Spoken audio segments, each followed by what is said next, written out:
Hello, my name is Ben. This is Bevtastic News. The first thing I want to talk about today is a very important topic.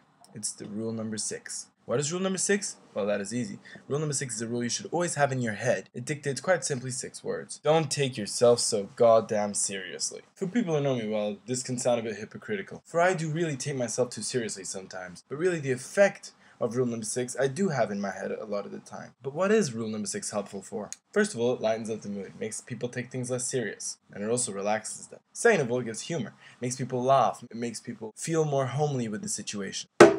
But change is very possible. Even I've had change. Bev used to be a nickname to kid with me, now it's my favorite nickname, and I even introduce myself as Bev sometimes. This is how I see it. Nerves, taking yourself too seriously, pride, these are all barriers. These will hinder you from getting where you want to get in the future. So to everyone who's watching, remember rule number 6. And if you can, do me a favor. Start using rule number 6. And whenever it proves to help, share your experience in a comment below.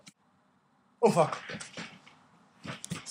So the other day I started looking at The Economist to get news about the stress test. The stress test is a test the European Union did on 91 European banks to check if they could resist another recession. The Economist is an American magazine, wrote from the start that there were a lot of people saying that it would be basically a stress-free test. So to make sure I was getting my facts right, I wanted to check some European newspapers. So I checked The Guardian, Spiegel Online, and the Financial Times. Like The Economist, all of them said that the test wasn't as strong as it could be, but instead of only ridiculing it, they showed some good parts of the stress test. First of all, there was a stress test in the United States in 2009 that had more or less the same effect and characteristics. From the start on, the Financial Times predicted 10 out of 91 to fail, which ended up being 7, and a shortfall of $100 billion. There ended up being $3.5 billion shortfall. So even though everyone does say that it was a medium stress test, the Financial Times rightly says that it's brilliant to calm down the market so people can feel more secure economically. In my opinion, even though they did not test the effects of a full recession on the banks, they realistically tested what could come up soon. And with that, they got to calm down the markets, which are the banks and the people. So in the end, even though it was not great, it served its purpose. But what do you think? Was it too soft? Was it just right? Leave your comments below. So as I was saying,